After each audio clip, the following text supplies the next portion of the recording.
Hello दोस्तों, मेरा नाम है आंसू और आप सबका स्वागत है हमारे टेक्निकल एडिटिंग आंसू कुमार यूट्यूब चैनल पे। सो गाइस, आज के इस वीडियो में हम आपको बहुत ही बेस्ट एडिटिंग करके दिखाने वाले हैं। तो आप जो फोटो एडिटिंग आज करने वाले हो आपको स्क्रीन पे दिख रहा होगा। तो आज का वीडियो बहुत ही ज़्यादा इंटरेस्टिंग होने वाला है, तो वीडियो को लास्ट तक देखते रहिए। एंड इस फोटो एडिटिंग में जो बैकग्राउंड एंड पीएनजी का यूज करूंगा उसका लिंक आपको नीचे मिल जाएगा डिस्क्रिप्शन बॉक्स में। एंड जो एप्लीकेशन का यूज करूंगा उसका लिंक भी आपको नीचे मिल जाएगा डिस्क्रिप्शन बॉक्स में। तो चलिए ज़्यादा ना टाइम वेस्ट करते हुए वीडियो करते हैं स्टार्ट।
उम्मीद करता हूँ कि आपको वीडियो अच्छी लगी। वीडियो अच्छी लगी है तो वीडियो को एक लाइक कर देना, साथ ही हमारे चैनल को सब्सक्राइब करके बेल आइकन को प्रेस कर देना, क्योंकि मैं इसी प्रकार का वीडियो लेके आता रहता हूँ जिसकी नोटिफिकेशन आपको मिलती रहे।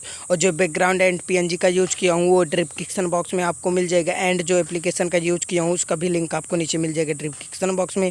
तो मिलते हैं नेक्स्ट वीडियो में, तब तक के लिए जय हिंद, वंदे मातरम। और अगर आपने इंस्टाग्राम पे फॉलो किया तो जाके फॉलो कर लीजिए, लिंक नहीं